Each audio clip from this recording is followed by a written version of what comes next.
बंदी छोड़ सतगुरु रामपाल जी परमेश्वर जी की जय हो। परम पिता परमात्मा सारी सृष्टि के रचनहार कुल मालिक असंख्य ब्रह्मांडों के स्वामी जगत गुरु तीनों लोकों में प्रवेश करके सबका धारण पोषण करने वाले राजाधिराज आत्माधार नाथों के नाथ देवों के देव महादेव सर्वेश्वर महेश्वर मृत्युंजय अजरो अमर आदि अनादि सनातनी प्रभु जगत पिता जगदीश्वर श्री श्री 1008 की उपाधि के वास्तविक अधिकारी अकाल मूरत सौद स्वरूपी राम वासुदेव सर्वगतम ब्रह्म परम पूज्य प्रथम पूज्य परम संत परम पुरुष परम धनी परम दयालु सत्य कबीर हक्का कबीर अल्लाहु अकबर बाखबर अल्लाह ताला जगत के तारणहार जगत के मुक्तिदाता जगत के जगन्नाथ हारे के सहारे हिंदुओं के राम मुसलमानों के अल्लाह सिखों के वाहिगुरु ईसाइयों के मसीह दया के सागर दयानिधि करुणा के सागर करुणानिधि स्वयंभू परिभू संकट मोचन कष्ट हरण मंगल करण दुख भंजन अविगत कबीर निर्विकार निर्विषम परमात्मा अलय अलेख सतगुरु आदि अनादि सतगुरु असली मर्यादा पुरुषोत्तम असली राम असली कृष्ण असली घनश्याम असली मुरारी राजाओं के राजा महाराजाओं के महाराजा शहंशाहों के शहंशाह सम्राटों के सम्राट भगवानों के भगवान अल्लाहों के अल्लाह प्रभुओं के प्रभु मसीहाओं के मसीह सच्चे वाहिगुरु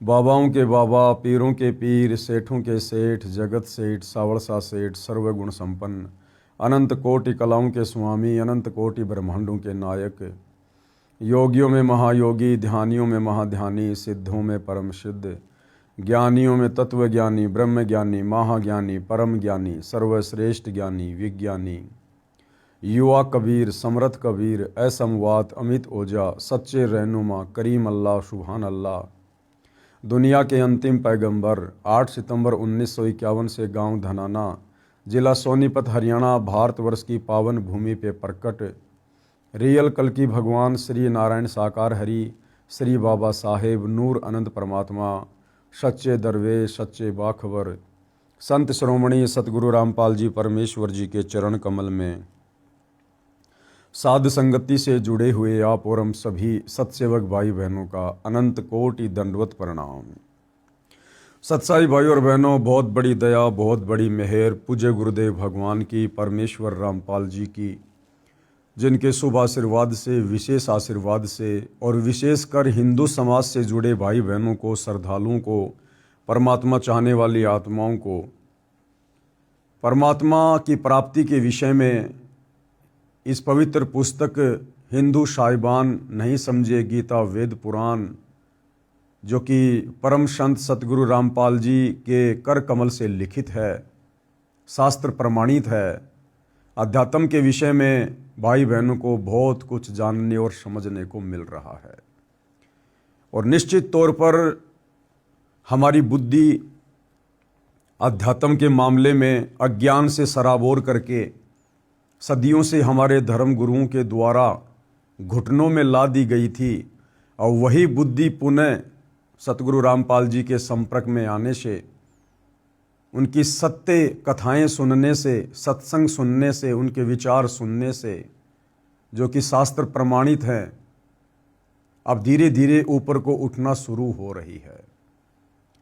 तो भाई और बहनों, ये जो पवित्र पुस्तक है जो हिंदू समाज के लिए विशेषकर एक वरदान साबित हो रही है, संजीवनी बूटी की तरह साबित हो रही है, जो एक बार पुनः हिंदू समाज को जीवित करेगी, सतभक्ति के लिए प्रेरित करेगी।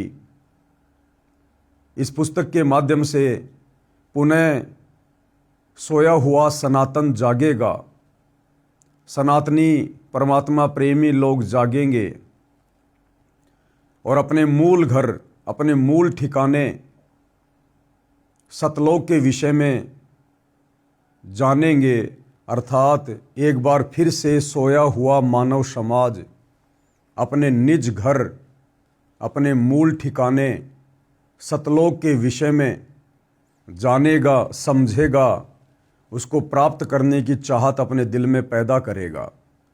जिस मूल ठिकाने के विषय में गीता अध्याय 18 श्लोक नंबर 62 में गीता का ज्ञान देने वाले काल ब्रह्म ने अर्जुन से कहा कि उस परमेश्वर की प्राप्ति के बाद, हे अर्जुन, जहाँ जाने के बाद ये जीव आत्मा कभी भी जन्म और मृत्यु में नहीं आती है, जहाँ जाने के बाद साधक लौटकर फिर वापस संसार में नहीं आता है, उस परम पद की खोज करनी चाहिए। तो वह परम पद सनातन परम धाम सतलोक, जहाँ से सतगुरु रामपाल जी स्वयं चलकर गति करके अपने नियम अनुसार आए हैं हमें जगाने के लिए। तो भाइयों और बहनों, ये पुस्तक हमें हर प्रकार से जागृत करेगी, सचेत करेगी, हमारी सोई हुई आत्मा को पुनः जीवित करेगी।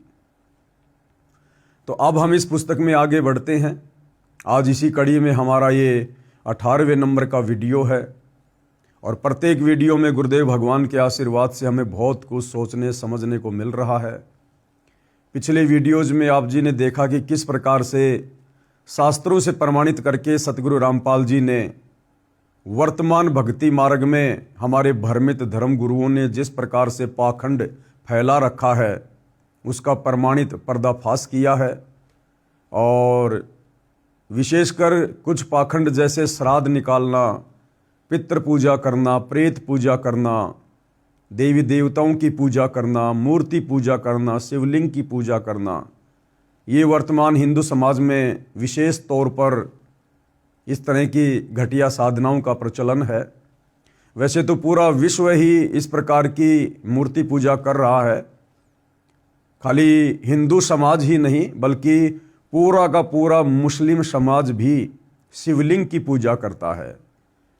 क्योंकि मक्का में जो मंदिर है, मुसलमान भाई जहाँ पर हज करने के लिए जाते हैं मस्जिद में, असल में वो मक्का महादेव का मंदिर है, वो शंकर भगवान का मंदिर है, वो जहाँ पर पूरे विश्व का मुस्लिम समाज अपनी धार्मिक आस्था के तहत जाता है। तो मक्का में भी शिवलिंग की पूजा होती है। तो भाइयों और बहनों, पूरे विश्व का मानव समाज ही भ्रमित है, क्योंकि गीता ज्ञान देने वाला प्रभु गीता अध्याय 7 श्लोक नंबर 12 से 15 में तीनों देवता ब्रह्मा विष्णु महेश की पूजा करने को भी साफ साफ मना कर रहा है। चूंकि भाइयों और बहनों, गीता कोडवर्ड में है, क्योंकि चारों वेदों का सारांश है, इसलिए गीता जी के ज़्यादातर श्लोक सांकेतिक हैं। उन्हें समझने के लिए तत्व ज्ञान की आवश्यकता पड़ती है और तत्व ज्ञान तत्वदर्शी संत की शरण में गए बिना समझ में नहीं आ सकता है। तो गीता अध्याय 7 श्लोक नंबर 12 से 15 में गीता ज्ञान देने वाला काल ब्रह्म कह रहा है कि इस त्रिगुणमयी माया के द्वारा जिनका ज्ञान हरा जा चुका है। ये त्रिगुणमयी माया क्या है? रजगुण ब्रह्मा, सतगुण विष्णु, तमोगुण शंकर जी, यही 3 देवता हैं और यही 3 गुण हैं। ये भी सतगुरु रामपाल जी ने इसी पवित्र पुस्तक में मार्कंडे पुराण से साबित कर दिया है। तो भाइयों और बहनों, अब हमने जागना होगा, क्योंकि जागने का समय आ चुका है। परमात्मा स्वयं तत्वदर्शी संत के रूप में धरती पर प्रकट हैं। भक्ति युग का समय चल रहा है और हमने हर प्रकार से काल के द्वारा फैलाई गई पाखंड पूजाओं से मुक्ति प्राप्त करनी पड़ेगी, पीछा छुड़वाना पड़ेगा, नादान ज्ञानहीन धर्म गुरुओं से पीछा छुड़वाना पड़ेगा और एकमात्र तत्वदर्शी संत सतगुरु रामपाल जी से उपदेश लेकर अपनी आत्मा के कल्याण हेतु भक्ति मार्ग पर निसंकोच निसंदेह होकर सर्व प्रमाण देखकर अब आगे बढ़ना होगा। तो समाज में विशेष तौर पर जो पाखंड पूजा श्राद्ध वाली फैली हुई है, उसका खंडन करते हुए सतगुरु रामपाल जी ने काफ़ी महापुरुषों के विचार व्यक्त किए हैं। सर्वप्रथम स्वयं परम अक्षर ब्रह्म सत्य पुरुष, सारी सृष्टि के सृजनहार कबीर देव, जो कि रह रहकर इस पृथ्वी पर आते रहते हैं। सतयुग में परमात्मा सतसुकृत ऋषि के नाम से आए, त्रेता में मुनिंदर ऋषि के नाम से आए, द्वापर में करुणामय ऋषि के नाम से आए और कलयुग में 650 साल पहले बनारस के काशी में कबीर नाम से आए, तो उस समय भी परमात्मा ने 120 वर्ष तक लीला करके इस तत्व ज्ञान के माध्यम से यही समझाया था कि यदि हमने परमात्मा प्राप्ति करनी है तो इन पाखंडों से मुक्ति प्राप्त करनी पड़ेगी। तो उसी दिशा में परमेश्वर कबीर जी द्वारा श्राद्ध का किस प्रकार से खंडन किया गया है।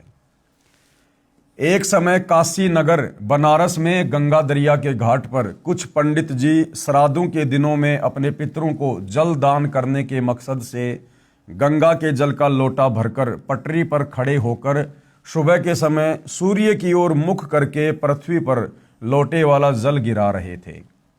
परमात्मा कबीर जी ने यह सब देखा तो जानना चाहा कि आप ये किस उद्देश्य से कर रहे हैं। अब परमेश्वर को तो सारे उद्देश्य का पता था, लेकिन जब ये कबीर परमात्मा धरती पर तत्वदर्शी संत के रूप में आता है तो एक आम मनुष्य की भांति, एक आम संत की भांति ही लीला करता है।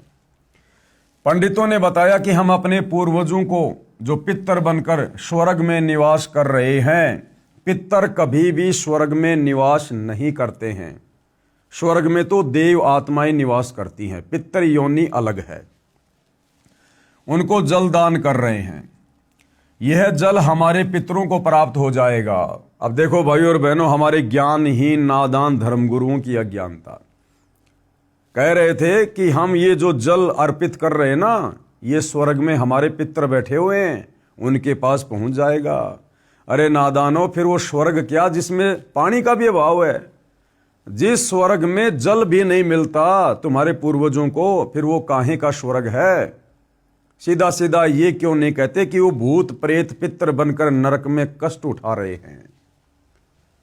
ये सुनकर परमेश्वर कबीर जी उन अंध श्रद्धा भक्ति करने वालों का अंधविश्वास समाप्त करने के लिए उसी गंगा दरिया में घुटनों पानी में खड़े होकर दोनों हाथों से गंगा दरिया का जल सूर्य की ओर पटरी पर शीघ्र शीघ्र फेंकने लगे। उनको ऐसा करता देखकर सैकड़ों पंडित तथा सैकड़ों नागरिक इकट्ठे हो गए। पंडितों ने पूछा कि हे कबीर जी, आप ये कौन सी कर्मकांड की क्रिया कर रहे हो, इससे क्या लाभ होगा? ये तो कर्मकांड में लिखा ही नहीं है। अब देखो भाई और बहनों, अगर कबीर परमात्मा उस समय श्राद्ध खंडन करने के मकसद से अगर ये क्रिया ना कर रहे होते, और यदि उन पंडितों के पूछने पर कि हे कबीर जी, आप ये कौन सा कर्मकांड कर रहे हो और इससे क्या फायदा होगा, अगर कबीर परमात्मा ये कह देते कि इस प्रकार से कर्मकांड करने से घर में धन लाभ अति शीघ्र होता है, पुत्र प्राप्ति होती है, तो वो पूरा का पूरा समाज उस कर्मकांड को तुरंत करना शुरू कर देता। लेकिन कबीर परमेश्वर जी का मकसद उन नादानों की आंखें खोलना था। कबीर जी ने उत्तर दिया कि यहां से 1 मील यानी 1.5 किलोमीटर दूर मेरी झोपड़ी के आगे मैंने एक बगीची लगा रखी है, उसकी सिंचाई के लिए ये क्रिया कर रहा हूं। ये जड़ मेरी बगीची की सिंचाई कर रहा है। अब ये बात सुनकर सारे पंडित हंसने लगे और बोले कि ये कभी संभव नहीं हो सकता। 1 मील दूर ये जल कैसे जाएगा, ये तो यही रेत में समा गया है। कबीर जी ने कहा कि यदि आपके द्वारा गिराया जल सैकड़ों मील दूर स्वर्ग में जा सकता है, तुम्हारे पूर्वजों के पास जो पितर बने हुए हैं वहां जा सकता है, तो मेरे द्वारा गिराए जल को 1 मील जाने पर कौन सी आश्चर्य की बात है। अब इस बात को सुनकर सारे के सारे पंडित शर्मिंदा हो गए। ये बात सुनकर पंडित जी समझ गए कि हमारी क्रियाएं व्यर्थ हैं, बेकार हैं। कबीर जी ने 1 घंटा बाहर पटरी पर खड़े होकर कर्मकांड यानी श्राद्ध व अन्य क्रियाओं पर सटीक तर्क दिया, यानी सत्संग किया परमात्मा ने, और कहा कि आप एक और तो कह रहे हो कि आपके पितर स्वर्ग में हैं, दूसरी ओर कह रहे हो उनको पीने का पानी नहीं मिल रहा, वे वहां प्यासे हैं, उनको सूर्य को अर्घ देकर जल पार्सल करते हो। यदि स्वर्ग में पीने के पानी का ही अभाव है तो उसे स्वर्ग नहीं कह सकते, वह तो रेगिस्तान होगा, रेगिस्तान। वास्तव में वे पितरगण यमराज के अधीन यमलोक रूपी कारागार अर्थात जेल में अपराधी बनाकर डाले जाते हैं। वहां पर जो निर्धारित आहार यानी भोजन है वह सबको दिया जाता है। जब पृथ्वी पर बनी कारागार यानी जेल में कोई भी कैदी खाने के बिना नहीं रहता, सबको खाना पानी मिलता है, तो यमलोक वाली जेल तो निरंजन काल राजा ने बनाई है, उसमें भी भोजन पानी का अभाव नहीं है। कुछ पितरगण पृथ्वी पर विचरण करने के लिए यमराज से आज्ञा लेकर पृथ्वी पर पैरोल पर आते हैं। यानी भाई और बहनों, सेम सिस्टम ऊपर के लोगों का भी वही है जो यहां के लोगों का है। यहां का जो सुप्रीम कोर्ट का जज है उसको समझ लो ऊपर के लोगों का धर्मराज। ऊपर के लोगों में जो यम के दूत हैं उनको समझ लो इस पृथ्वी पर ये पुलिस प्रशासन, और ऊपर जो नरक है उसको समझ लो इस पृथ्वी लोक की जेल। और जिस प्रकार यहां कैदी को पैरोल मिल जाती है, जमानत मिल जाती है, इसी प्रकार ऊपर के लोकों में वो जो पितरगण हैं, जो प्रेत बने हैं हमारे पूर्वज, उनको भी वहां पर आज्ञा से नीचे आने जाने की सूक्ष्म शरीर में परमिशन मिल जाती है, पैरोल मिल जाती है। सेम सिस्टम वही है। तो परमात्मा यह समझाना चाह रहे थे कि नालायकों, जिस प्रकार इस पृथ्वी लोक की जेल में चाहे कोई भी कैदी हो, कैसा भी कैदी हो, सरकार के द्वारा उसको खाना पीना अवश्य मिलता है, भोजन की व्यवस्था अवश्य की जाती है, तो ऊपर तो जो जेल है, जो नरक है, वो यमराज के द्वारा निर्धारित है, इस काल निरंजन के द्वारा बनाई गई जेल है। जो इस पृथ्वी लोक पर भक्ति नहीं करते हैं उनको उस जेल में डाला जाता है।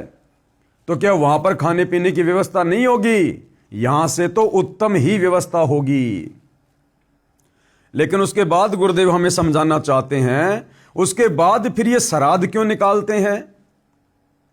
क्योंकि भाइयों और बहनों, बहुत सारे जो पितर होते हैं, जो प्रेत होते हैं, उनको उस ऊपर वाली जेल का वो सामान्य खाना अच्छा नहीं लगता। जैसे नीचे की जेल में बहुत सारे ऐसे होते हैं कैदी, वो अपना स्पेशल भोजन बनवाते हैं।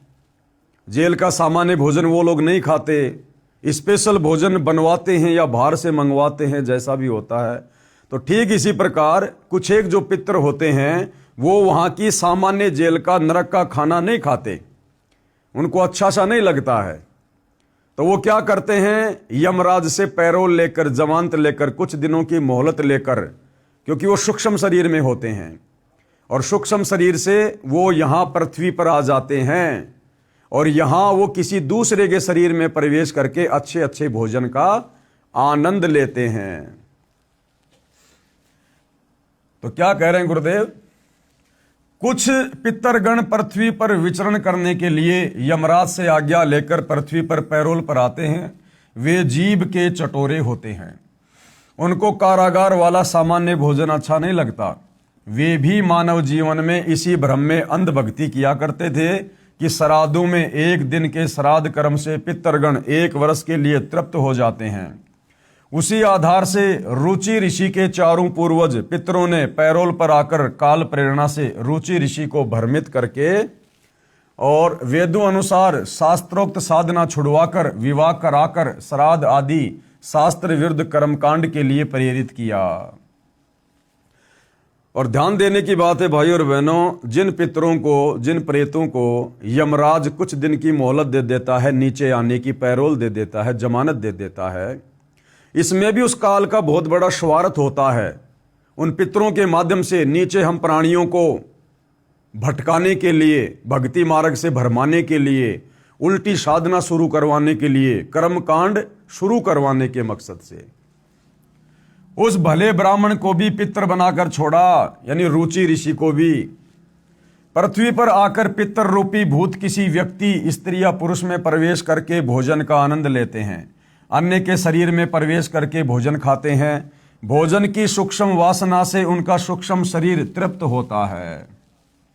जिस प्रकार भाई और बहनों गुरुदेव ने बताया कि राधा स्वामी पंथ का जो प्रवर्तक था शिव दयाल, उसने भी सत्य साधना नहीं की, शास्त्रों के अनुसार भक्ति नहीं की, और मरने के बाद शिवदयाल सीधा वो भूत बना। और बाद में वो अपनी शिष्या बुक्की के अंदर आया करता था।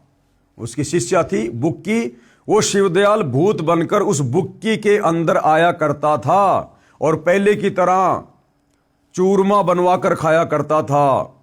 उस पलंग के ऊपर बैठकर हुक्का पिया करता था, क्योंकि पहले शिवदयाल को चूरमा बहुत पसंद था और भोजन करने के बाद उस पलंग पर बैठकर हुक्का पिया करता था।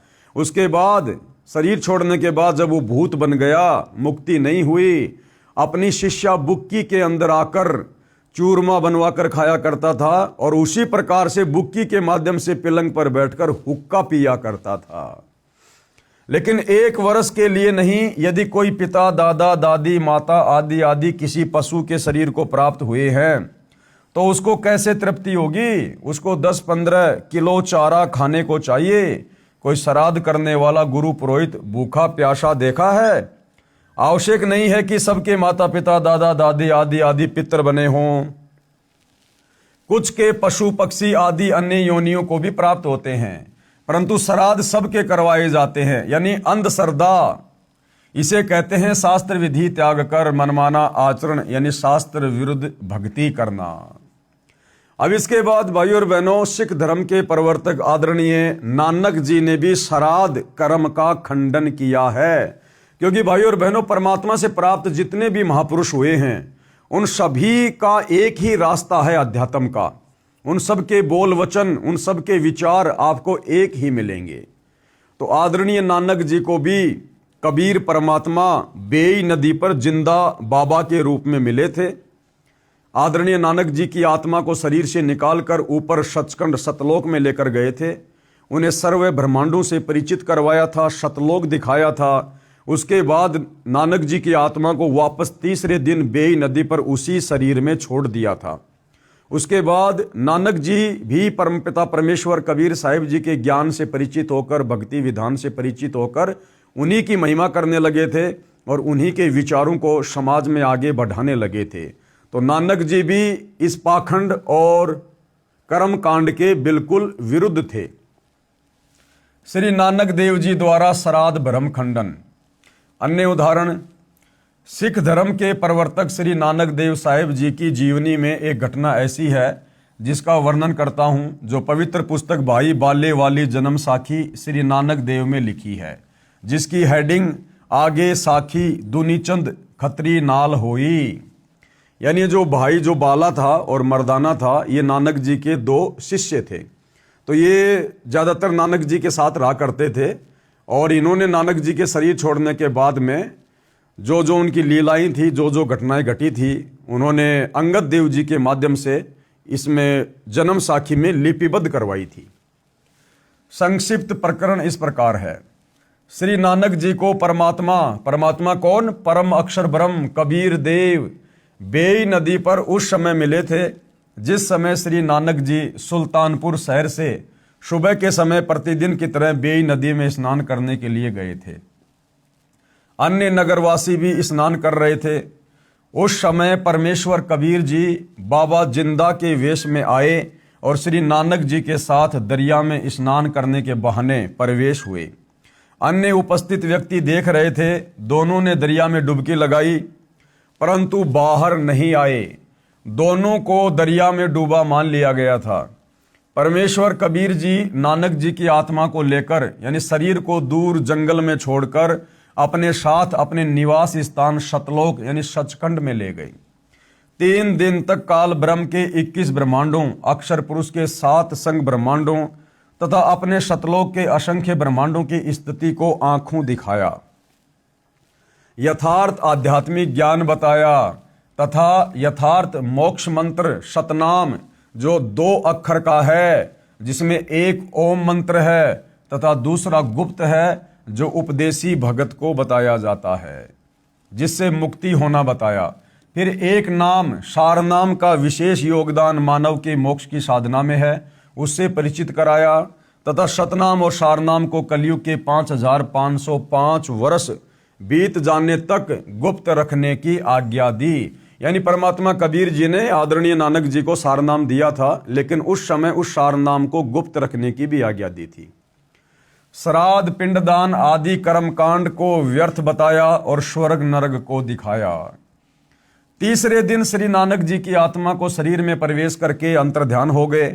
उसके पश्चात श्री नानक जी ने अपने 2 शिष्यों भाई बाला तथा मर्दाना को साथ लेकर प्रभु से प्राप्त यथार्थ ज्ञान व आंखों देखी ऊपर के लोकों की व्यवस्था का प्रचार करने के मकसद से देश प्रदेश में 12 वर्ष भ्रमण किया। उसी दौरान लाहौर में एक धनी व्यक्ति दुनीचंद खत्री की प्रार्थना पर उनके घर गए। उस दिन सेठ दुनीचंद खत्री ने अपने पिताजी का श्राद्ध किया था। कई ब्राह्मणों को भोजन करवाया तथा वस्त्र व हजारों रुपए दक्षिणा दी थी।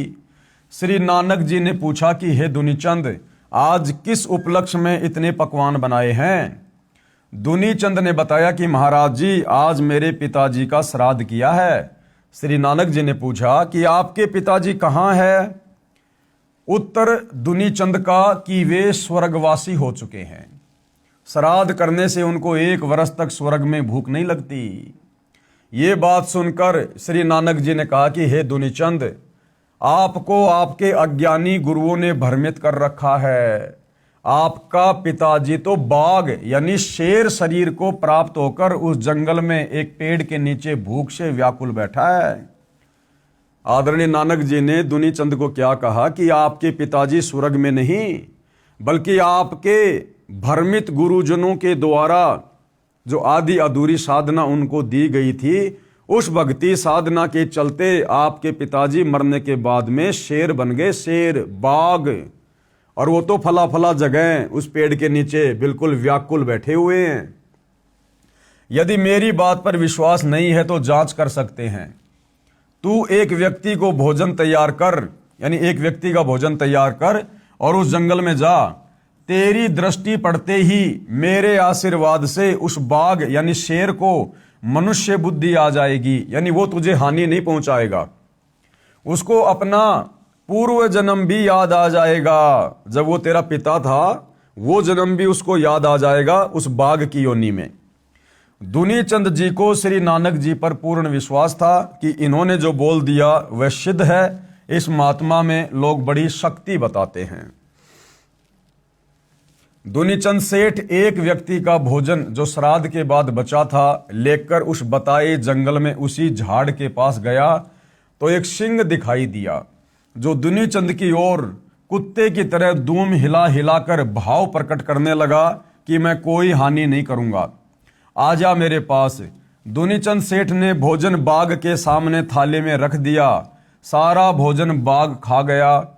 दुनीचंद ने कहा कि हे पिताजी, आप तो बड़े धर्म कर्म करते थे, आप तो सदा शाकाहारी रहे, आपकी ये दशा कैसे हुई? क्योंकि नानक जी ने अपने आशीर्वाद से, अपनी शक्ति से उस बाघ को मनुष्य बुद्धि प्रदान कर दी थी, जिस प्रकार से वो मनुष्य की भाषा में बोलने लगा। श्री नानक महाराज जी की शक्ति से सिंह ने कहा कि बेटा, जब मेरे प्राण निकल रहे थे उसी समय साथ वाले मकान में मांस पकाया जा रहा था। उसकी गंध मेरे तक आई और मेरे मन में मांस खाने की इच्छा हुई। उसी समय मेरे प्राण निकल गए, जिस कारण से मुझे शेर का शरीर मिला। अब देखो भाई और बहनों, बड़े विचार करने की बात है। अंत समय में भी ये काल हमारे साथ में इस प्रकार से धोखा करता है, जिस प्रकार सेठ दुनीचंद जी के पिताजी के साथ किया। सेठ दुनीचंद का पिता बड़ा धार्मिक था, धर्म कर्म किया करता था, भक्ति किया करता था, जैसी भी उन अज्ञानी धर्मगुरुओं ने उसको बता रखी थी। और टारगेट क्या था इस आत्मा का कि मैंने अपनी आत्मा का कल्याण करवाना है, मैंने स्वर्ग में जाना है।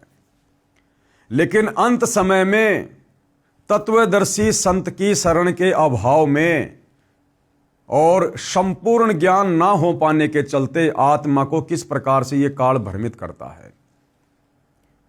पूरा जीवन शाकाहारी बिताने वाले सेठ दुनीचंद के पिताजी जब अंतिम समय में सैया पर लेटे हुए थे, उसी समय पड़ोस में किसी व्यक्ति ने मांस पकाया, यानी नॉनवेज बना रहा था।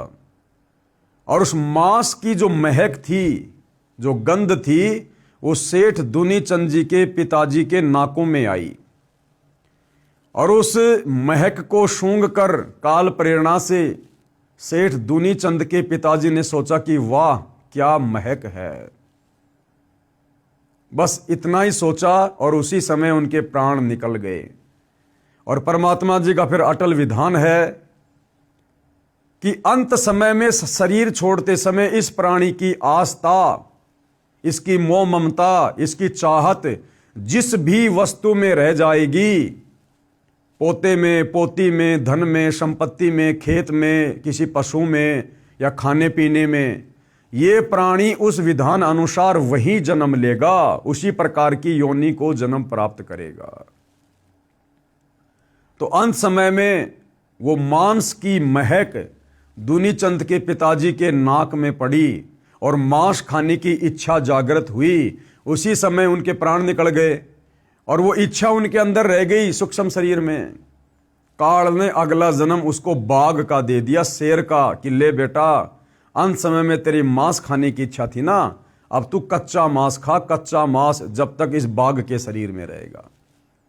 इसलिए भाई और बहनों, हम भक्तों को भी यहाँ बहुत बड़ी शिक्षा मिलती है कि हमने सदैव अपने विचारों को, अपनी सोच को, अपनी भावनाओं को, अपनी जिज्ञासाओं को सतगुरु रामपाल जी भगवान की भक्ति के इर्द गिर्द ही रखना चाहिए।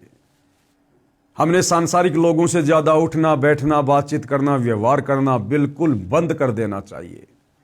यदि कोई विशेष कार्य है तो अपने कार्य तक हम सीमित रहें, उसके बाद तुरंत वहां से उठकर फालतू की बातें ना करके, इधर उधर की निंदा चुगली वाली बातें ना सुन के, ना करके हम वापस अपने कार्य पर लगे या फिर परमेश्वर की भक्ति में लगे, परमेश्वर के सुमरण में, चिंतन मनन में या सत्संग सुनने में अपना समय बिताएं। ये हम भक्तों की दैनिक क्रिया होनी चाहिए। ना जाने कब ये शरीर छूट जाए, कब ये प्राण निकल जाए, और ना जाने कौन सी वो गलत क्रिया हम उस समय वो कर रहे हों, और उस गलत क्रिया के चलते, उस गलत सोच के चलते ये काल बलि अपने विधान अनुसार फिर हमें उन्हीं योनियों में जन्म देगा। और फिर परमात्मा भी जबरदस्ती नहीं करता, क्योंकि परमात्मा ने हमें समझा दिया, सत्संगों के माध्यम से अनेकों बार सावधान कर दिया कि भाई साधो सेती मस्करी चोरा नाल खुशाल, मल अखाड़ा जीतेंगे युगन युगन के माल। दुनिया से ती दोस्ती पड़े भजन में भंग, भाई एका एकी राम से या साधु के संग। तो विशेषकर हम सभी सतगुरु रामपाल जी के फॉलोअर ने अपने पूज्य गुरुदेव जी के दिशा निर्देशन में भक्ति के आसपास ही रहना है। व्यर्थ के लोगों से हमने किसी प्रकार का कोई अनावश्यक संबंध नहीं साधना है।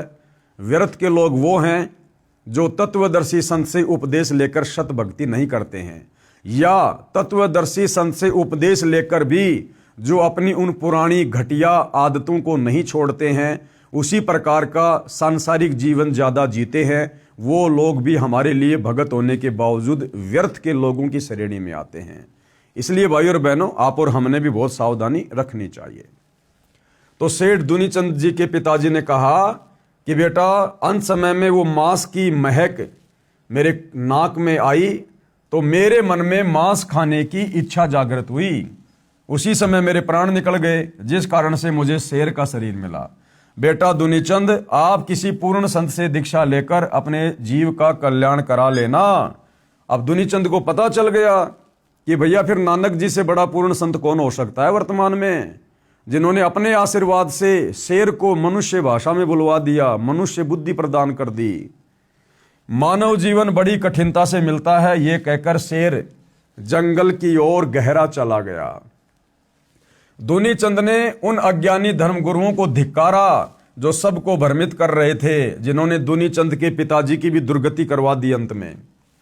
अब विश्वास हुआ कि श्राद्ध करने से कोई लाभ मृतक को नहीं मिलता। अब दुनीचंद ने तो अपनी आंखों से देख लिया कि धर्मगुरु तो कह रहे थे कि तुम्हारे पिताजी स्वर्ग में हैं, उनको भोजन चाहिए, और नानक जी ने दिखा दिया कि तेरा पिता तो पशु योनि में, जानवर योनि में शेर बनकर भाई कष्ट उठा रहा है। तो दुनीचंद जी को पक्का यकीन हो गया कि ये श्राद्ध है, ये पाखंड है, ये पाखंड पूजा है, ये भ्रमित साधना है। घर आकर श्री नानक जी के चरणों में गिरकर अपने कल्याण के लिए यथार्थ भक्ति का ज्ञान तथा मंत्र लेकर आजीवन सुमरण किया तथा सर्व अंधविश्वास वाली साधना त्याग दी जो शास्त्रों के विरुद्ध कर रहा था और मानव जीवन सफल किया। अन्य उदाहरण बता रहे हैं परमात्मा पाखंड पूजा के विषय में, भ्रमित साधना के विषय में, जो श्राद्ध है उसके खंडन के विषय में संत गरीबदास जी द्वारा श्राद्ध भ्रम खंडन। आदरणीय गरीबदास जी, वैसे तो भाई और बहनों जब हम भक्ति मार्ग में आगे बढ़ेंगे तो हमें पता चलेगा कि नानक जी का रोल भी स्वयं कबीर परमात्मा ने ही किया था। आदरणीय गरीबदास जी का रोल भी स्वयं कबीर परमात्मा ने ही किया था, क्योंकि इनके अलावा ये तत्व ज्ञान, इस प्रकार के चमत्कार इस पृथ्वी पर कोई अन्य साधु संत महात्मा नहीं कर सकता। परंतु यहाँ पर आम व्यक्तियों को जो अभी भक्ति के नजदीक नहीं है उनको समझाने की दृष्टि से परमात्मा ने इन आत्माओं को अपने से अलग करके दर्शाया है। तो आदरणीय गरीबदास जी जो गांव छुड़ानी जिला झज्जर हरियाणा से थे, इनको भी कबीर परमात्मा इसी प्रकार से मिले थे जैसे नानक जी को मिले थे, और आदरणीय गरीबदास जी की आत्मा को भी सतलोक लेकर गए थे। उन्हें भी सारे ब्रह्मांड दिखाए, सारे देवी देवताओं की स्तुति से, शक्ति से परिचित करवाया, सतलोक दिखाया और वापस उन्हें पृथ्वी पर छोड़ा था। उसके बाद आदरणीय गरीबदास जी ने भी कबीर परमेश्वर जी के पद चिन्हों पर चलते हुए उसी तत्व ज्ञान का प्रचार प्रसार किया और हमारे नादान धर्म गुरुओं के द्वारा जो अंधविश्वास, जो पाखंड पूजा समाज में फैलाई जा रही है उसका विरोध किया। संत गरीबदास जी महाराज गांव छुड़ानी जिला झज्जर प्रांत हरियाणा को श्री नानक जी की तरह 10 वर्ष की आयु में सन 1727 विक्रमी संवत 1784 में नला नाम के खेत यानी जंगल में जिंदा बाबा के वेश में परम अक्षर ब्रह्म यानी कबीर जी मिले थे। उस समय छुड़ानी गांव के 10-12 व्यक्तियों ने बाबा जिंदा को देखा, बातें की, अन्य व्यक्ति अपने अपने कार्य में लग गए। बालक गरीबदास जी की आत्मा को निकालकर परमात्मा सतलोक ले गए। ऊपर के सब लोकों का अवलोकन करवाकर सर्व यथार्थ आध्यात्मिक ज्ञान बताकर लगभग 8-9 घंटे बाद वापस शरीर में प्रविष्ट कर दिया। बालक गरीबदास जी को मरा जानकर चिता पर रख दिया गया था। अग्नि लगाने वाले थे, उसी समय संत गरीबदास जी उठकर घर की ओर चल पड़े। परमेश्वर कबीर जी ने उनको यथार्थ भक्ति ज्ञान दिया। उनके बहुत सारे शिष्य हुए। गांव छुड़ानी के एक भगत को संत गरीबदास जी की बात पर विश्वास नहीं था कि श्राद्ध कराया हुआ मृतक को नहीं मिलता। श्राद्धों के दिनों में उस भगत के दोनों माता पिता के श्राद्ध लगातार 2 दिन किए गए। पहले दिन माता जी का और अगले दिन उसके पिताजी का। संत गरीबदास जी ने कहा कि हे भगत, आपके माता पिता तो तुम्हारे खेत की जोड़ी, जिसे ग्रामीण भाषा में लेट यानी छोटा तालाब कहते हैं, जोड़ी, वहां पर भूखे रो रहे हैं। आप 2 व्यक्तियों का भोजन लेकर मेरे साथ चलो। वह भगत अतिशीघ्र अपने पिता के श्राद्ध से बची खीर व रोटी 2 व्यक्तियों की लेकर संत गरीबदास जी के साथ गया। उनके खेत में बनी जोहड़ी से लगभग 200 फुट दूर खड़े होकर संत गरीबदास जी ने आवाज लगाई कि हे फतेह सिंह तथा दया कौर, काल्पनिक नाम, आओ, आपका पुत्र आपके लिए भोजन लाया है। हालांकि भाइयों और बहनों ये काल्पनिक नाम नहीं है, क्योंकि अब यहां सीधे सीधे अगर ये बात कह दी जाए तो आम व्यक्ति ये सोचेगा भाई संत रामपाल जी को क्या पता, 350 साल पहले उस भगत के पिताजी का नाम ये था और उसकी माता का नाम ये था। इसलिए सतगुरु रामपाल जी यहाँ पर लिख रहे हैं काल्पनिक नाम। जबकि भाइयों और बहनों, सतगुरु रामपाल जी स्वयं परम अक्षर ब्रह्म हैं, अंतर्यामी परमेश्वर हैं, सारी सृष्टि के मालिक हैं, सभी आत्माओं के जनक हैं, आदि और अंत की जानने वाले हैं। तो परमेश्वर जी ने जो नाम यहाँ पर लिखे हैं उस भगत के माता पिता के, वो परम सत्य हैं। आओ, आपका पुत्र आपके लिए भोजन लाया है। उसी समय गीदड़ तथा गीदड़ी यानी उस भगत के माता पिता गिद्दड़ और गीदड़ी बने हुए थे और पंडित जी ने कहा था कि वो स्वर्ग में बैठे हैं, उनके श्राद्ध निकालो। उसी समय गीदड़ तथा गीदड़ी झाड़ियों से बाहर निकले। पहले तो ऊपर को मुख करके चिल्लाए, पहले तो रोए चिल्लाए ऊपर मुंह करके अपनी दुर्गति को देखकर। जो शास्त्र विरुद्ध साधना उन्होंने मनुष्य जन्म में रहते सहते की थी हमारे भ्रमित धर्म गुरुओं के कहने पर। फिर दौड़े दौड़े संत गरीबदास जी के पास आए, दोनों के सामने खीर रोटी रख दी, शीघ्र शीघ्र खाकर वापस दौड़ गए। उस दिन उस भ्रमित भगत का अज्ञान भंग हुआ। उसके बाद उस भगत की आंखें खुली कि हमारे धर्म गुरु तो हमारे को सरेआम मूर्ख बना रहे हैं श्राद्ध के नाम पर। प्रतिदिन 2 व्यक्तियों का भोजन जैसा भी घर पर बनता था एक समय उस जोड़ी की झाड़ियों में रख देता और प्रतिदिन वे दोनों जानवर भोजन खा जाते। कुछ वर्ष पश्चात उनकी मृत्यु हो गई। ये देखकर भी अन्य गांव वाले तो उस भगत का मजाक करते थे कि तेरे को गरीबू, यानी आदरणीय गरीबदास जी को गांव वाले गरीबू कहा करते थे। संत गरीबदास जी को गांव के लोग गरीबा, गरीबू आदि आदि अपभ्रंश नामों से पुकारा करते थे। क्योंकि भाइयों और बहनों, किसी भी महापुरुष के रहते सहते हम उनकी कदर नहीं करते, उनकी इज्जत नहीं करते, और जाने के बाद फिर हम उनकी महिमा करते हैं जिसका हमें कोई लाभ नहीं होता। त्रेता युग में रामचंद्र जी आए, उस समय किसी ने ठंडा पानी नहीं पीने दिया। द्वापर में श्री कृष्ण जी आए, सदा उनके साथ लड़ाई झगड़ा रखा, और आज उनके जाने के बाद उनके मंदिर बना बनाकर सोने चांदी पत्थर की मूर्तियां सजाकर उनकी पूजा कर रहे हैं। अब हमें उनकी पूजा पाठ करने से किसी प्रकार का कोई लाभ नहीं मिलना है। तो लोगों ने कहा कि भाई तेरे को तो गरीबों ने बहका दिया है, श्राद्ध नहीं करता, बड़ी हानि हो जाएगी। परंतु भगत को अटल विश्वास हो चुका था, क्योंकि वो तो अपनी आंखों से देख चुका था। आजीवन मर्यादा में रहकर साधना करके जीवन सफल किया। जीवन में कोई हानि नहीं हुई, अपितु अद्भुत लाभ हुए।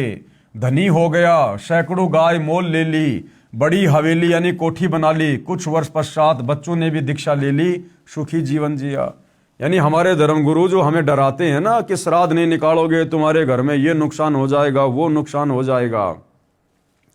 भाइयों और बहनों, नुकसान हो जाएगा, लेकिन वो नुकसान उन लोगों को होगा जिनको सतगुरु की शरण प्राप्त नहीं है, जिनको तत्वदर्शी संत की शरण प्राप्त नहीं है। उसके बाद तो वो देवी देवता उसका घनचक्कर बना देंगे, घनचक्कर, यदि उनकी पूजा पाठ नहीं की, उनका भाग समय पर नहीं निकाला तो। और जिस दिन आप सतगुरु की शरण में आकर, जैसे वर्तमान में धरती पर पूर्ण संत सतगुरु रामपाल जी हैं, इनकी शरण में आने के बाद ये पाखंड पूजा तो हमने छोड़नी पड़ेगी। श्राद्ध निकालना, पितृ पूजा, प्रेत पूजा, देवी देवताओं की पूजा, मंदिर मस्जिद चर्च गुरुद्वारों में जाकर वो आदि अधूरी साधना करना, तीर्थों पे जाना, धामों पे जाना, पैदल यात्रा करना, कावड़ वावड़ लेके आना, ये सारी की सारी शास्त्र विरुद्ध साधना हमने त्यागनी पड़ेगी। परंतु सच्चे सतगुरु की शरण में आने के बाद ये काल बली हमारी तरफ आंख उठा के भी नहीं देख सकता। इसलिए यदि आप सतगुरु की शरण में आए बिना उन पाखंड पूजाओं को त्यागते हैं तो हो सकता है आपको नुकसान हो जाए। परंतु सतगुरु की शरण में आने के बाद जब हम उन पाखंड पूजाओं को त्यागते हैं, ठोकर मारते हैं, और यदि मर्यादा में रहेंगे, ये काल बली हमारा बाढ़ भी बाका नहीं कर सकता। अन्य उदाहरण दे रहे हैं गुरुदेव भगवान पाखंड पूजा को लेकर, विशेषकर श्राद्ध के खंडन को लेकर। लेखक यानी संत रामपाल जी द्वारा श्राद्ध भ्रम खंडन सत्य कथा। अब गुरुदेव भगवान अपनी जुबानी सत्य कथा बता रहे हैं कि किस प्रकार से हमारे नादान धर्मगुरुओं ने श्राद्ध के नाम पर समाज को भ्रमित किया हुआ है। मेरे पूज्य गुरुदेव स्वामी राम देवानंद जी बड़ा पैतावास, तहसील चरखी दादरी, जिला भिवानी, प्रांत हरियाणा के निवासी थे। अब यहां पर भाइयों और बहनों एक शब्द इस्तेमाल किया है सतगुरु रामपाल जी ने कि मेरे पूज्य गुरुदेव स्वामी राम देवानंद जी। अभी भाइयों और बहनों, आप परमेश्वर जी की शरण से दूर हैं, आपने अभी उनके सत्संग सुनने शुरू नहीं किए हैं, इसलिए ये बात अभी आपको समझ में नहीं आएगी। जब आप उनसे उपदेश लेकर धीरे धीरे भक्ति मार्ग में आगे बढ़ेंगे तो आप जी को पता चलेगा कि सतगुरु रामपाल जी तो स्वयं जगत गुरु हैं। जगत गुरु यानी सारे संसार के गुरु, सारी सृष्टि के गुरु हैं, सबको ज्ञान देने वाले हैं। फिर भला इन्हें गुरु बनाने की क्या आवश्यकता। लेकिन इस लोक के विधान अनुसार गुरु शिष्य परंपरा को बनाए रखने के लिए जब जब ये कबीर परमात्मा परम अक्षर ब्रह्म सतलोक से चलकर संत रूप में धरती पर प्रकट होता है, तो यहाँ के नियम अनुसार इन्होंने एक अच्छी आत्मा को अपने गुरु के रूप में, सांसारिक दिखावे के रूप में इन्होंने धारण करना पड़ता है, ताकि गुरु शिष्य परंपरा बनी रहे और यहाँ की मर्यादा भी बनी रहे। अन्यथा सतगुरु रामपाल जी तो स्वयं जगत गुरु हैं, गुरुओं के गुरु हैं, संत शिरोमणि हैं, इन्हें गुरु बनाने की आवश्यकता नहीं है। और जो व्यक्ति किसी को गुरु बनाकर फिर उससे ज्ञान ग्रहण करके आगे ज्ञान देता है, फिर हम उसको जगत गुरु की उपाधि नहीं दे सकते। इसलिए इस गूढ़ रहस्य को आप जी उस समय समझेंगे जब आप सतगुरु से शरण लेकर धीरे धीरे उनके सत्संग सुनेंगे। जो लगभग 16 वर्ष की आयु में पूर्ण परमात्मा की प्राप्ति के लिए अचानक घर त्याग कर निकल गए थे। कौन? सतगुरु रामपाल जी के मुंह बोले गुरुदेव। प्रतिदिन पहनने वाले वस्त्रों को अपने ही खेतों के निकट घने जंगल में किसी मरे हुए पशु की अस्थियों के पास डाल गए। शाम को घर न पहुंचने के कारण घर वालों ने जंगल में तलाश की। रात्रि का समय था। कपड़े पहचान कर दुखी मन से पशु की अस्थियों को बच्चे की अस्थियां जानकर उठा लाए तथा ये सोचा कि बच्चा जंगल में चला गया, किसी हिंसक जानवर ने खा लिया। अंतिम संस्कार कर दिया। सारी क्रियाएं की, 13वीं बरसोदी आदि आदि की तथा श्राद्ध भी निकालते रहे। अब बताओ, वो महापुरुष तो जिंदा जीवित खाली घर वालों को धोखा देने की दृष्टि से, ताकि वो मेरा पीछा ना करें, मुझे खोजने की कोशिश ना करें, इसलिए अपने कपड़े निकालकर किसी मरे हुए जानवर की हड्डियों के पास डाल गए। और पीछे से हमारे धर्म गुरुओं ने यह कहकर कि भैया इसको तो किसी हिंसक जानवर ने खा लिया, अब इसकी गति करवाओ। और उसकी 12वीं 13वीं गंगा जी में अस्थियां डालना, उसके बाद उसकी बरसोदी करना, फिर श्राद्ध निकलवाने शुरू कर दिए उस जीवित महापुरुष के। इसको कहते हैं अंधश्रद्धा भक्ति खतरा ए जान, पाखंड पूजा भ्रमित पूजा मनमाना आचरण। लगभग 104 वर्ष की आयु प्राप्त होने के उपरांत स्वामी जी अचानक अपने गांव बड़ा पैतावास, जिला भिवानी, तहसील चरखी दादरी, हरियाणा में पहुंच गए। यानी काफी लंबे समय के बाद, लगभग 90 साल के बाद आदरणीय रामदेवानंद जी वापस अपने गांव में गए। स्वामी जी का बचपन का नाम श्री हरिद्वारी जी था तथा पवित्र ब्राह्मण कुल में जन्म था। मुझदास को पता चला, यानी सतगुरु रामपाल जी कह रहे कि जब मुझे इस बात का पता चला तो मैं भी अपने गुरुजी के दर्शनों के लिए उस गांव में पहुंच गया। स्वामी जी की भाभी जी जो लगभग 92 वर्ष की आयु की थी, मैंने उस बुढ़िया से पूछा कि हमारे गुरुजी के घर छोड़ जाने के उपरांत क्या महसूस किया। उस बुढ़िया ने बताया कि मेरा विवाह हुआ, तब मुझे बताया गया कि इनका एक भाई हरिद्वारी था जो किसी हिंसक जानवर ने जंगल में खा लिया था, उसके श्राद्ध निकाले जा रहे हैं, मुझे भी इनके श्राद्ध निकालने को कहा गया। बुढ़िया ने बताया कि 70 श्राद्ध तो मैं अपने हाथों निकाल चुकी हूं। यानी 70 साल से तो वो बुढ़िया उस जीवित महापुरुष के श्राद्ध निकाल रही थी, हमारे ज्ञानहीन धर्म गुरुओं के कहने पर। और जब कभी फसल अच्छी नहीं होती या कोई घर का सदस्य बीमार हो जाता तो अपने पुरोहित यानी गुरुजी से कारण पूछते तो वह कहा करता कि हरिद्वारी वो पितर बना हुआ है, वो तुम्हें दुखी कर रहा है। श्राद्धों के निकालने में कोई अशुद्धि रही है, यानी तुमने श्राद्ध ढंग से नहीं निकाले, तुम्हारा हरिद्वारी जो पितर बन गया ना मरने के बाद, वो दुखी कर रहा है, वो नुकसान कर रहा है। जबकि हरिद्वारी जी अर्थात आदरणीय रामदेवानंद जी तो लोगों को उपदेश देकर उनका उद्धार कर रहे थे, लेकिन हमारे भ्रमित धर्मगुरु पंडित जन ब्राह्मण क्या कहते थे कि वो नुकसान कर रहा है। अब की बार सारी क्रिया मैं स्वयं अपने हाथों से करूंगा। कौन बोला? वो गुरुजी। पहले मुझे समय नहीं मिला था क्योंकि एक ही दिन में कई कई जगह श्राद्ध क्रियाएं करने जाना पड़ा, इसलिए बच्चों को भेजा था। तब तक गुरु भेंट चढ़ाओ ताकि उसे शांत किया जाए, यानी कुछ दान दक्षिणा चढ़ाओ। तब उसे 21 या 51 रुपए जो भी कहता था, डरते भेंट करते थे। फिर श्राद्धों के समय गुरुजी स्वयं श्राद्ध करते थे, तब मैंने कहा माता जी अब तो छोड़ दो इस गीता जी विरुद्ध साधना को, नहीं तो आप भी प्रेत बनोगी श्राद्ध निकालने के चलते।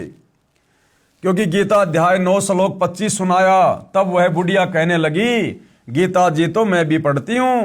दास ने कहा आपने पढ़ा है परंतु समझा नहीं, आगे से तो बंद कर दो इस साधना को, श्राद्ध को।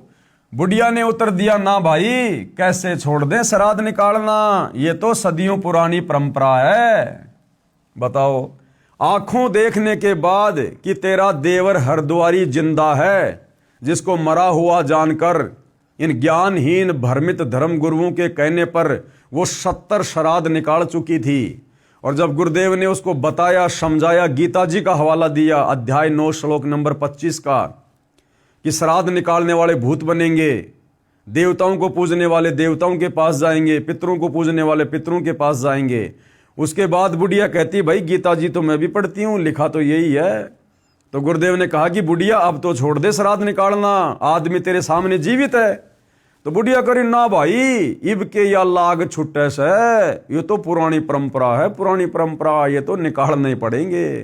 तो बताओ भाई और बहनों, फिर और क्या तरीका अपना जाए ऐसे नादानों को समझाने का। हे पाठकों, यह दोष भोली आत्माओं का नहीं है, ये दोष मूर्ख गुरुओं का अर्थात नीम हकीमों का है, जिन्होंने अपने पवित्र शास्त्रों को समझे बिना और मनमाना आचरण यानी पूजा का मार्ग बता दिया, जिस कारण न तो कोई कार्य सिद्ध होता है, न परम गति तथा न कोई सुख ही प्राप्त होता है। प्रमाण कहाँ है? गीता अध्याय 16 श्लोक नंबर 23 और 24 कि अर्जुन, शास्त्र विधि को त्याग कर जो मनमाना आचरण करते हैं, मनमानी भक्ति साधना करते हैं, जैसे श्राद्ध निकालना, मंदिर मस्जिद चर्च गुरुद्वारों में जाकर पूजा पाठ करना, प्रेत पूजा करना, पितृ पूजा करना, कावड़ लेके आना, तीर्थों पे जाना, धामों पे जाना, पैदल यात्रा करना, देवी देवताओं की पूजा करना, ब्रह्मा विष्णु महेश की पूजा करना, ये सब मनमाना आचरण है। पवित्र चारों वेद और गीता जी में इस प्रकार की साधना को मनमाना आचरण कहा है, जिससे किसी भी प्रकार का कोई भी आध्यात्मिक लाभ साधक को नहीं होता है। शंका प्रश्न 44। अब भाई और बहनों, इतना सब कुछ ज्ञान समझने के बाद, देखने के बाद, अब हिंदू समाज से जुड़े भाई बहन अध्यात्म के विषय में काफी कुछ जानने लगे और उनकी जिज्ञासा आगे से आगे बढ़ने लगी और अधिक जानने की। जो शंकाएं उनके मन में उठती थी उनका समाधान करवाने की। तो इसी दिशा में फिर हिंदू श्रद्धालु ने सतगुरु रामपाल जी से क्या प्रश्न किया? यदि किसी के माता पिता भूखे हों, वे दिखाई देकर कहें तो वह पुत्र नहीं जो उनकी इच्छा पूरी ना करे। फिर भी मन में बहुत सारी शंकाएं, और क्या सवाल किया कि महाराज जी, अगर किसी के माता पिताजी मरने के बाद में भूखे हों और अगर अपने बेटा बेटी को दिखाई दे सौपन में या वैसे, तो वो बेटा बेटी क्या हुआ जो अपने माता पिता की भूख को शांत ना करे, अर्थात श्राद्ध ना निकाले। उत्तर शंका समाधान। तो गुरुदेव ने क्या उत्तर दिया? यदि किसी का बच्चा कुएं में गिरा हो, वह तो चिल्लाएगा ही कि मुझे बचा लो, पिताजी आ जाओ, मैं मर रहा हूं।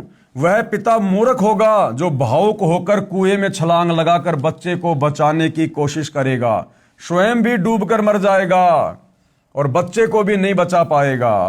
अब क्या तरीका है? उसको चाहिए कि लंबी रस्सी का प्रबंध करे, फिर उस कुएं में छोड़े, बच्चा उसे पकड़ ले, फिर बाहर खींचकर बच्चे को कुएं से निकाले। ठीक इसी प्रकार सतगुरु रामपाल जी हमें समझाना चाह रहे हैं, अगर किसी के माता पिता किसी को इस प्रकार से दिखाई भी देते हैं या किसी ने श्राद्ध भी निकालने हैं, तो सतगुरु रामपाल जी भगवान कह रहे हैं, भैया गीता अध्याय 16 श्लोक नंबर 23 के अनुसार मनमाना आचरण मत करो, नहीं तो मरने के बाद फिर तुम्हारे वंशज श्राद्ध निकालते रह जाएंगे और तुम भी इसी प्रकार से प्रेत पितृ भूत योनियों को प्राप्त करोगे, तुम भी भूखे मरोगे।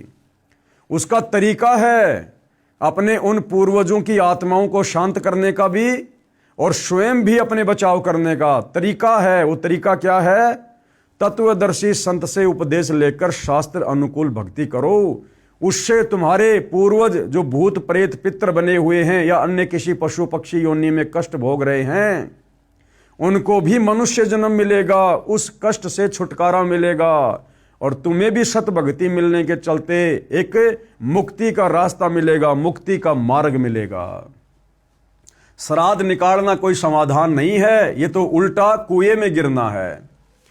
इसी प्रकार पूर्वज तो शास्त्र विधि त्याग कर मनमाना आचरण पूजा करके पितर बन चुके हैं, संतान को भी पितर बनाने के लिए पुकार रहे हैं, जिस प्रकार रुचि ऋषि के पूर्वजों ने उसको पुकारा।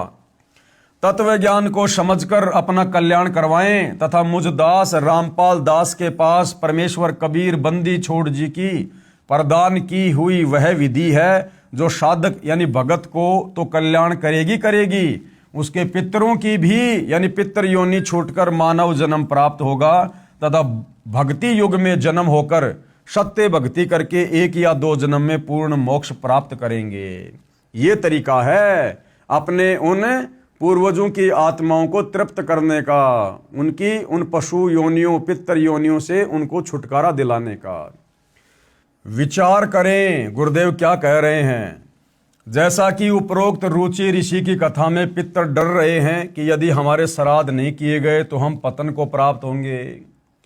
यानी भाई और बहनों, ये शरीर छोड़ने के बाद हमें जो भी शरीर प्राप्त होता है, इस काल प्रेरणा से हम उस शरीर को छोड़ना नहीं चाहते। कुत्ता चाहे कितना ही भयंकर रोगी क्यों ना हो, पिछले पैर क्यों ना टूट गए हों, कमर पे किसी गाड़ी का पहिया क्यों ना चढ़ गया हो, वो भी उस योनि में जीना ही चाहता है, मरना नहीं चाहता। तो ठीक इसी प्रकार मरने के बाद शास्त्र विरुद्ध साधना करने वाले साधक जब ये प्रेत योनि प्राप्त करते हैं, पितर योनि प्राप्त करते हैं, तो इनको भी डर लगता है कि हमारा शरीर ना छूट जाए।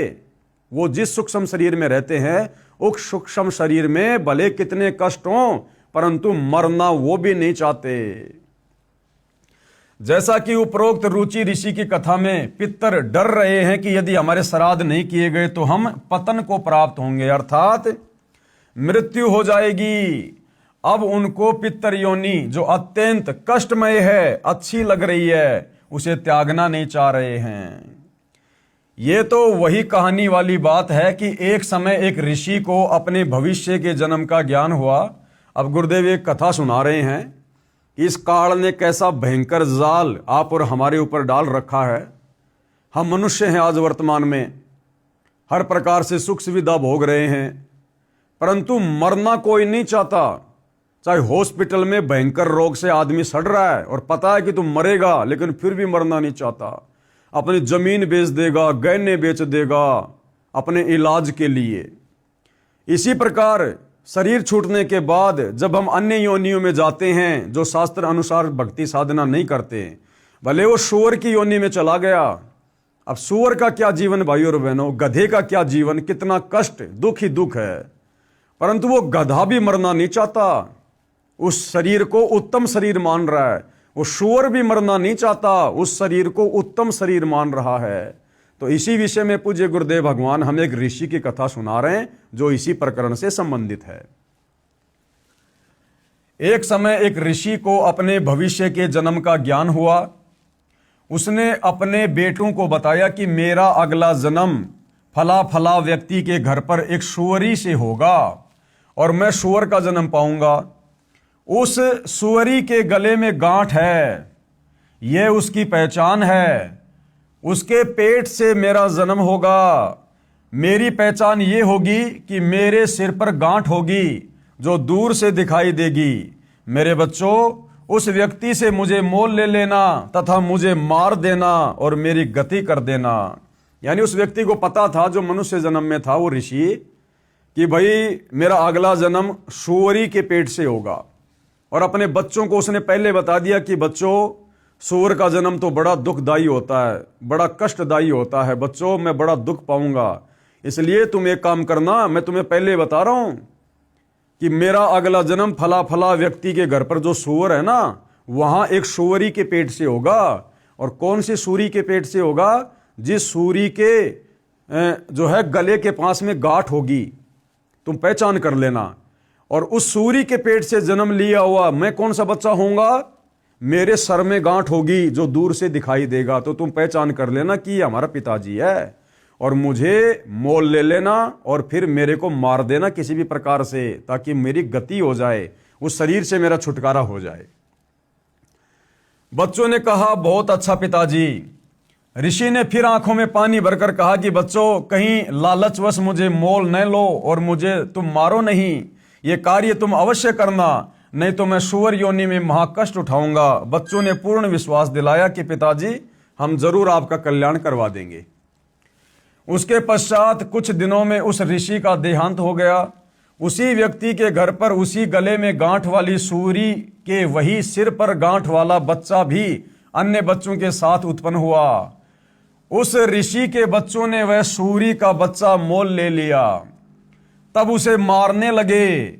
उसी समय वह बच्चा बोला, उसी समय काल प्रेरणा से वो बच्चा बोला, बेटा मुझे मत मारो, मेरा जीवन नष्ट करके तुम्हें क्या मिलेगा। क्योंकि अब उस सूअर की योनि में आने के बाद उसे लगा कि बस बहुत बढ़िया है, आनंद ही आनंद है। सारा दिन गटर में पड़े रहते हैं, गंदगी में नाक रगड़ते रहते हैं, ना कमाना ना धमाना, ना स्कूल जाना, ना फीस भरना, ना नमक तेल मिर्च की चिंता, बस इससे बड़ा जीवन और कुछ नहीं है। तो जब वो बेटे गए और उसको मोल ले लिया और जैसे मारने लगे, तो तुरंत वो बोला कि बेटा मुझे मत मारो, अरे मैंने तुम्हारा क्या बिगाड़ दिया, मुझे रहने दो। तब उस ऋषि के पूर्व जन्म के बेटों ने कहा, पिताजी आपने ही तो कहा था। तब वह सूअर के बच्चे रूप में ऋषि बोला कि मैं आपके सामने हाथ जोड़ता हूं, मुझे मत मारो। मेरे भाइयों यानी अन्य सूअर के बच्चों के साथ मेरा दिल लग रहा है, मुझे बख्श दो। बच्चों ने वह बच्चा छोड़ दिया और मारा नहीं। इसी प्रकार ये जीव जिस भी योनि में उत्पन्न हो जाता है उसे त्यागना नहीं चाहता, जबकि यह शरीर एक दिन सभी का जाएगा। इसलिए भावुकता में न बहकर थोड़ा विवेक से कार्य करना चाहिए। ये दास रामपाल दास जो साधना बताएगा उसे आम के आम और गुटलियों के दाम भी मिलेंगे। यानी आत्मा का कल्याण तो होगा ही होगा। हमें यहां भी जब तक जिएंगे सर्व लाभ होंगे, सर्व सुख होंगे।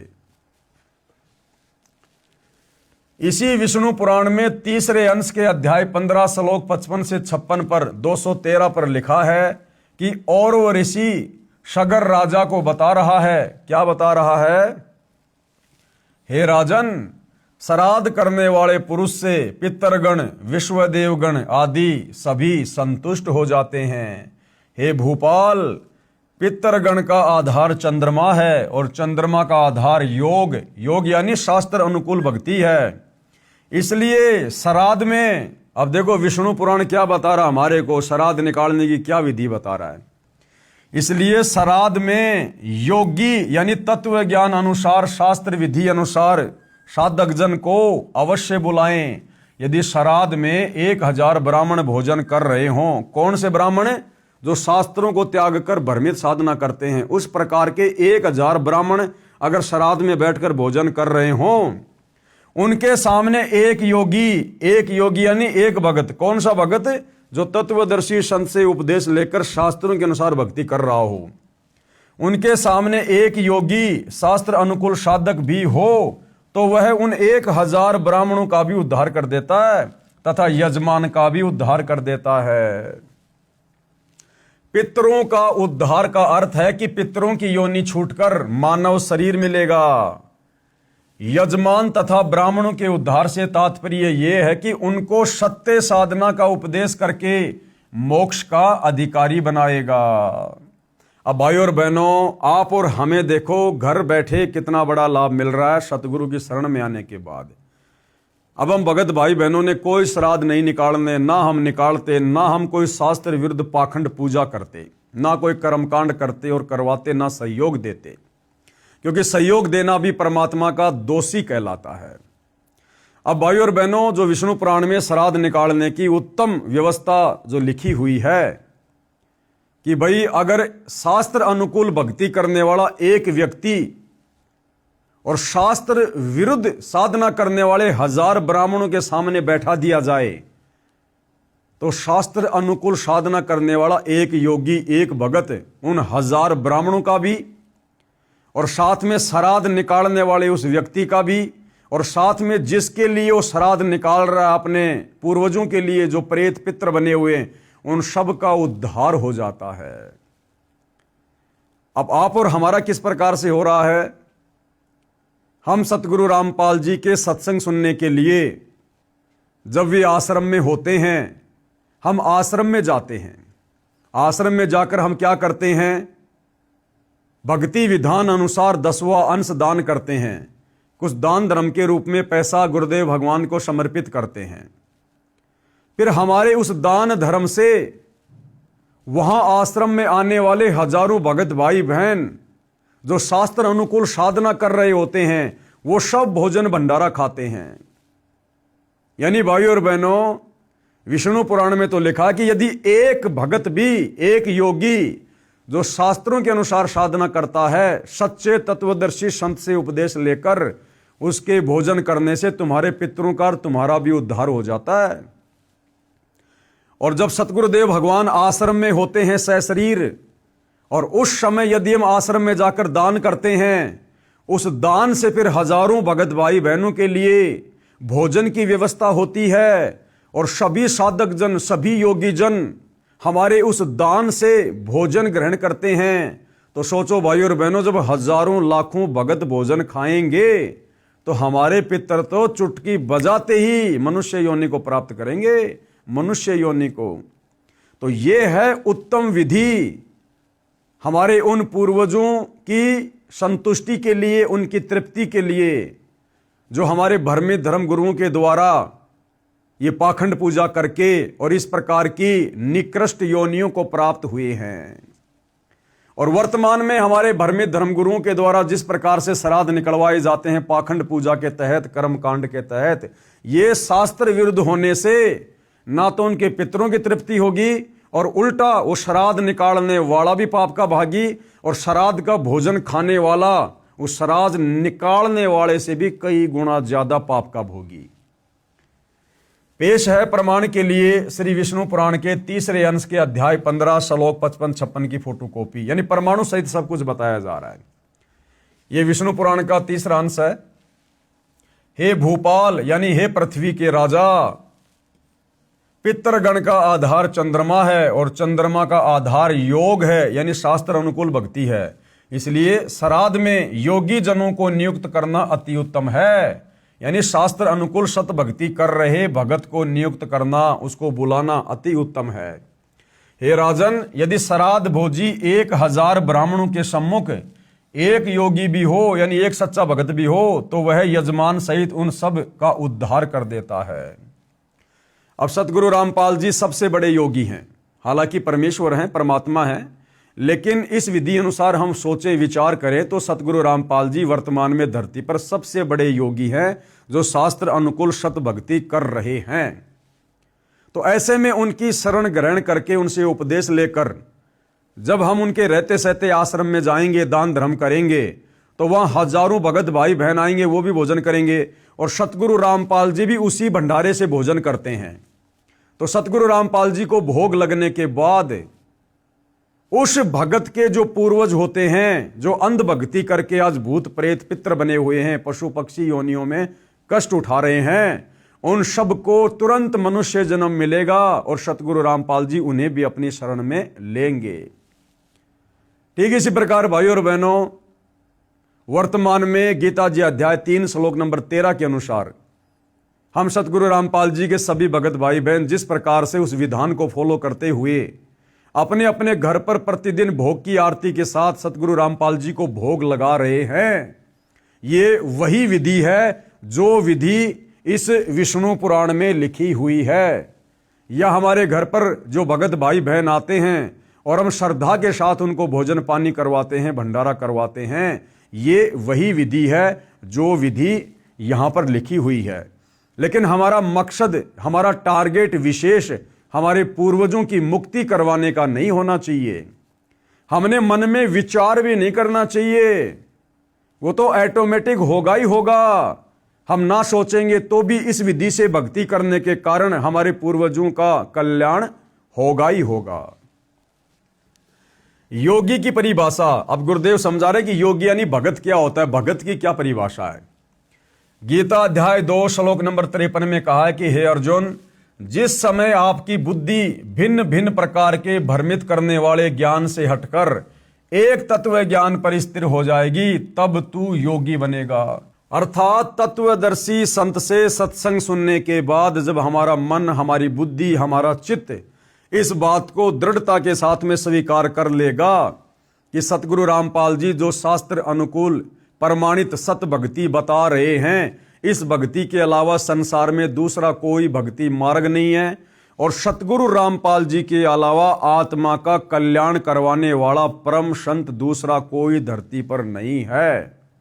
जब इतना हमें दृढ़ विश्वास हो जाएगा, उसके बाद चाहे ब्रह्मा विष्णु महेश भी कोई भी रूप धारण करके यदि हमें इस सत भक्ति से भ्रमित करने का प्रयास करेंगे तो भी हम डगमग नहीं होंगे और ज्ञान के आधार से उन्हें दो टूक जवाब दे देंगे, उनको भी मुंह की खाके जानी पड़ेगी।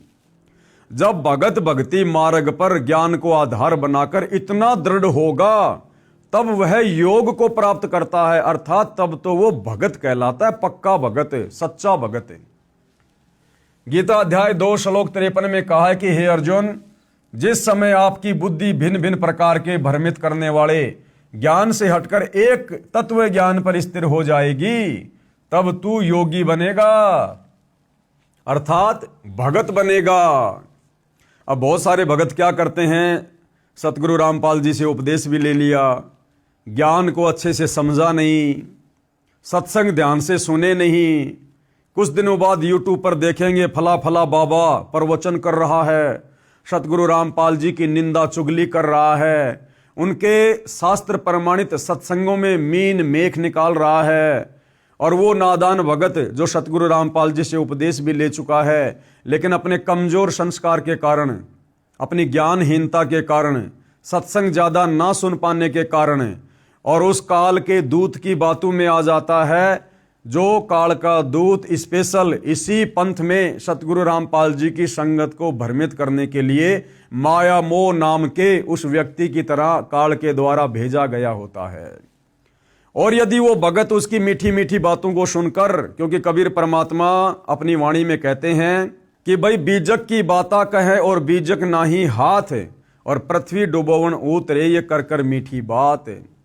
तो वो नादान भगत भ्रमित हो जाता है कि कहीं सतगुरु रामपाल जी से अच्छा ज्ञान, उत्तम ज्ञान, श्रेष्ठ ज्ञान कहीं इस बाबा के पास ना हो। क्यों? क्योंकि उसने ज्ञान को अच्छे से आधार नहीं बनाया। इसलिए परमात्मा कहते हैं भाई ज्ञान संपूर्ण हुआ नहीं, हृदय नहीं छिदाए, और देखा देखी भक्ति का रंग नहीं ठहराए। तो इस प्रकार का जो भगत होता है वो सतगुरु से उपदेश लेने के बाद भी डगमग वाली स्थिति में रहता है, जिसको योगी नहीं कह सकते, जिसको रियल में भगत की संज्ञा, योगी की संज्ञा नहीं दी जा सकती है। अर्थात योग को प्राप्त होगा। भावार्थ है कि तत्व ज्ञान आधार से साधना करने वाला ही मोक्ष का अधिकारी बनता है। उसी में नाम साधना भक्ति का धन होता है, वह राम नाम की कमाई का धनी होता है। इसलिए यह दास यानी सतगुरु रामपाल जी कह रहे हैं कि आपको वह शास्त्र अनुकूल साधना प्रदान करेगा जिससे आप योगी यानी सत्य साधक हो जाओगे। आपका कल्याण तथा आपके पितरों का भी कल्याण हो जाएगा।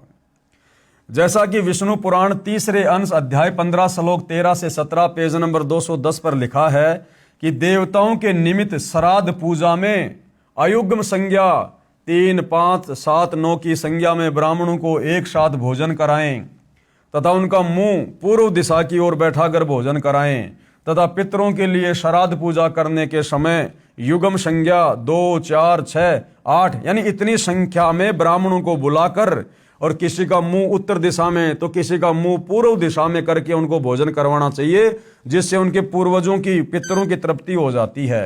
अर्थात ये भी कोई समाधान नहीं है भाइयों और बहनों, ये शास्त्र अनुकूल साधना का हिस्सा नहीं है। विचार करने की बात है कि इसी विष्णु पुराण इसी तीसरे अंश के अध्याय 15 में श्लोक 55-56 पृष्ठ 213 पर यह भी तो लिखा है कि एक योगी यानी शास्त्र अनुकूल सत्य साधना करने वाला भगत अकेला ही पितरों तथा 1000 ब्राह्मणों तथा यजमान सहित सबका उद्धार कर देगा। फिर ये इस प्रकार की बकवाद क्यों लिख दी गई है कि 3, 5, 7, 9 इस प्रकार की संख्या में ब्राह्मणों को बैठा कर पूर्व दिशा में मुंह कर उनको भोजन करवाना चाहिए। तो ये जो है भाई और बहनों, ये इन ऋषि मुनियों का अपना अनुभव है, ये इन ऋषि मुनियों की मनमानी सोच है, इनका अपना अनुभव है, जिसे सर्व लाभ प्राप्त हो जाएगा। कबीर परमेश्वर जी ने कहा है कि भाई एक कै साधे सब सदै, सब साधे सब जाए, और माली सींचे मूल को फले फूले अघाए। अरे जो एक है, जो सर्वश्रेष्ठ है, जो सर्वोत्तम है, उत्तम पुरुष है, क्यों ना उस एक को ही साध लिया जाए, उस एक को ही इष्ट मानकर और उसकी पूजा की जाए, उसकी भक्ति की जाए, जिससे हमारा सर्व कल्याण होगा। एक कै साधे सब सदें, हमने फिर और किसी की पूजा करने की जरूरत नहीं है, अलग से कोई कर्मकांड पाखंड करने की जरूरत नहीं है। जिस दिन हम तत्वदर्शी संत से उपदेश लेकर एक परमपिता परमेश्वर परम अक्षर ब्रह्म कबीर देव की यथार्थ भक्ति पूजा शुरू कर देंगे। ये दास रामपाल दास भी धार्मिक अनुष्ठान श्रद्धा से पूजा करता और कराता है, जिससे करने से साधक पितर भूत नहीं बनता, अपितु पूर्ण मोक्ष प्राप्त करता है। तथा जो पूर्वज गलत साधना शास्त्र विधि त्याग कर मनमाना आचरण अर्थात पूजा करके पितर भूत बने हैं, उनका भी छुटकारा हो जाता है। यही प्रमाण इसी विष्णु पुराण पेज 209 पर इसी तीसरे अंश के अध्याय 14 श्लोक 20 से 31 में भी लिखा है कि जिसके पास श्राद्ध करने के लिए धन नहीं है तो वह ये कहे कि हे पितृगणों, आप मेरी भक्ति से तृप्ति लाभ प्राप्त करें, क्योंकि मेरे पास श्राद्ध करने के लिए वित्त यानी धन नहीं है। हालांकि ये विधि भी उत्तम विधि नहीं है, शास्त्र प्रमाणित विधि नहीं है। हम अपनी भक्ति क्यों नष्ट करें, क्यों बर्बाद करें? भाई और बहनों, जिस प्रकार मैं रोड से जा रहा हूं गाड़ी लेकर, आगे मैंने देखा एक व्यक्ति गाड़ी के साथ रोड पर खड़ा हुआ है। पूछने पे पता चला कि भैया मेरा तो टायर पंचर हो गया। अब मैं क्या करूंगा, मुझे क्या करना चाहिए? अगर मैं पागल आदमी हूं, मूर्ख आदमी हूं, तो मैं क्या करूंगा कि भैया मेरी गाड़ी के टायर से हवा निकालकर अपनी गाड़ी के टायर में डाल ले। अब ऐसा करने से ना तो मेरी गाड़ी ठीक चलेगी, ना उसकी गाड़ी ठीक चलेगी। अब समझदारी क्या होगी? मैं उस व्यक्ति को सलाह दूं कि भैया देख, यहां से थोड़ी दूर आगे और गाड़ियों में हवा डालने वाले की दुकान है, और उससे जितनी मर्जी हवा डलवा ले, उसके पास हवा की कोई कमी नहीं है, और तेरी गाड़ी फिर अच्छे से चलेगी। तो ये तो है उत्तम विधि, सर्वश्रेष्ठ विधि। और अपनी गाड़ी के टायर से हवा निकाल के उसकी गाड़ी के टायर में डालना, यह है मूर्खता। तो इसी प्रकार विष्णु पुराण में जो लिखा हुआ है कि भाई जिसके पास में धन नहीं है और उसने यदि श्राद्ध निकालने हैं, तो अपने उन पितरों से ये प्रार्थना करे कि हे पितृगणों, मेरे पास में श्राद्ध निकालने के लिए धन नहीं है, इसलिए मैं अपनी भक्ति कमाई का कुछ अंश आपको संकल्प करता हूं। तो नुकसान तो हो गया उसका। अरे भक्ति कमाई से तो सब कुछ मिलता है, यहां पर सब कुछ चलता है, पाप और पुण्य से तो ये संसार चल रहा है। और वो भक्ति कमाई जो हम बड़ी मुश्किल से जोड़ पाते हैं, उसको हम बांट रहे हैं, तो ये तो मूर्खता है, मूर्खता। इसलिए अपने उन पितरों की, पूर्वजों की यदि आप मुक्ति चाहते हैं, तो उत्तम विधि है परम संत सतगुरु रामपाल जी से उपदेश लेकर उनके द्वारा बताई गई सत भक्ति करो, जिससे आपके पितरों का ऑटोमेटिक उन पितृ योनियों से छुटकारा होगा और उनको मनुष्य जन्म मिलेगा, और सतगुरु रामपाल जी उनको अपनी शरण में मिलेंगे। कृपया पाठक जन विचार करें कि जब भक्ति मंत्र जाप की कमाई से पितृ तृप्त हो जाते हैं, तो फिर अन्य कर्मकांड की क्या आवश्यकता? ये पंडितों को बुलाना, खीर रोटी हलवा बनाना, इस प्रकार के कर्मकांड करना, फिर उनकी क्या आवश्यकता है? अगर भक्ति कमाई संकल्प करने मात्र से पितृ तृप्त हो रहे हैं, फिर इन पंडितों को बुलाकर, ब्राह्मणों को बुलाकर कर्मकांड क्यों करना? फिर तो ये पाखंड है, ये भक्ति विरुद्ध साधना है। ये सर्व प्रपंच ज्ञानहीन गुरु लोगों ने अपने पेट पोषण के लिए ही किया है, क्योंकि गीता अध्याय 4 श्लोक 33 में भी लिखा है कि द्रव्य यानी धन द्वारा किया यज्ञ यानी धार्मिक अनुष्ठान से ज्ञान यज्ञ यानी तत्व ज्ञान आधार पर नाम जाप साधना श्रेष्ठ है। कि पहले हमें यह तो पता चले कि वास्तव में अध्यात्म क्या है, भक्ति क्या है, ज्ञान क्या है, दान धर्म तो उसके बाद करना चाहिए। एक और विचारणीय विषय है कि विष्णु पुराण में पितर व देव पूजने का आदेश एक ऋषि का है तथा वेदों व गीता जी में पितरों व देवताओं की पूजा का निषेध है। यानी पुराणों में जिस प्रकार से ये श्राद्ध निकालने की, पितृ पूजने की जो विधि लिखी हुई है, ये उन ऋषि मुनियों का अपना अनुभव है, ये परमात्मा का विधान नहीं है। परमात्मा का विधान है चारों वेद और गीता का ज्ञान है, और चारों वेद और गीता जी में तो भूत पूजना, श्राद्ध निकालना, पितृ पूजना अध्याय 9 श्लोक नंबर 25 में परमात्मा ने बिल्कुल मना किया है। तो पुराणों में जो इस प्रकार की ओछी, आदि अधूरी, शास्त्र विरुद्ध साधना है, ये उन ऋषि मुनियों की देन है, जो हमने उनके आदेश को पालन नहीं करना है। जो आदेश काल रूपी ब्रह्म भगवान का है, यदि पुराणों के अनुसार साधना करते हैं तो प्रभु के आदेश की अवहेलना होती है, जिस कारण से साधक दंड का भागी होता है, यानी मरने के बाद उसकी भी फिर ऐसे ही दुर्गति होती है। श्राद्ध करने की श्रेष्ठ विधि, अब सतगुरु रामपाल जी भगवान समझा रहे हैं कि यदि वास्तव में आपने अपने पितरों की मुक्ति करवानी है तो उसकी श्रेष्ठ विधि क्या है। श्री विष्णु पुराण के 3रे अंश में अध्याय 15 श्लोक 55-56 पृष्ठ 153 पर लिखा है कि श्राद्ध के भोज में, यानी श्राद्ध के समय जो भोजन बनाया जाता है, यदि एक योगी यानी शास्त्रोक्त साधक को भोजन करवाया जाए तो श्राद्ध भोज में आए हजारों ब्राह्मणों तथा यजमान के पूरे परिवार सहित सभी पितरों का उद्धार कर देता है। अब वो विधि वर्तमान में कहाँ है? वो सतगुरु रामपाल जी के पास है, उनके पंथ में है। विवेचन मेरे यानी लेखक कौन? सतगुरु रामपाल जी के तत्व ज्ञान को सुन समझकर भगत दीक्षा लेकर साधना करते हैं। ये योगी यानी शास्त्रोक्त साधक हैं। हम सत्संग समागम करते हैं, उसमें भोजन भंडारा लंगर भी चलाते हैं। जो व्यक्ति उस भोजन भंडारे में दान करता है, उससे बने भोजन को योगी यानी मेरे शिष्य तथा ये दास सब खाते हैं। ये दास यानी लेखक सतगुरु रामपाल जी सत्संग सुनाकर नए व्यक्तियों को यथार्थ भक्ति ज्ञान बताता है और शास्त्रों के प्रमाण प्रोजेक्टर पर दिखाता है, जिस कारण से श्रोता शास्त्र विरुद्ध साधना त्याग कर शास्त्रोक्त साधना करते हैं। इस प्रकार उस परिवार का उद्धार हुआ। उनके द्वारा दिए दान से बने भोजन को भक्तों ने खाया, इससे पितरों का उद्धार हुआ। पितर जूनी छूटकर अन्य जन्म मिल जाता है। सत्संग में यदि 1000 ब्राह्मण भी उपस्थित हों तो वे भी सत्संग सुनकर शास्त्र विरुद्ध साधना त्याग कर अपना कल्याण करवा लेते हैं। ये है उत्तम विधि सर्व कार्यों को सिद्ध करने की। ये है वो वाणी, एक साधे सब सदे, सब साधे सब जाए, और माली सिंचे मूल कू फले फुले अघाए। जैसे आप जी ने पहले पढ़ा कि कबीर जी ने गंगा के तट पर ब्राह्मणों को ज्ञान देकर उनकी शास्त्र विरुद्ध साधना को गलत सिद्ध करके सत्य साधना के लिए प्रेरित किया। उन ब्राह्मणों ने सतगुरु कबीर जी से दीक्षा लेकर अपना कल्याण करवाया। अन्य साधना जो शास्त्रों के विरुद्ध थी त्याग दी और सुखी हुए।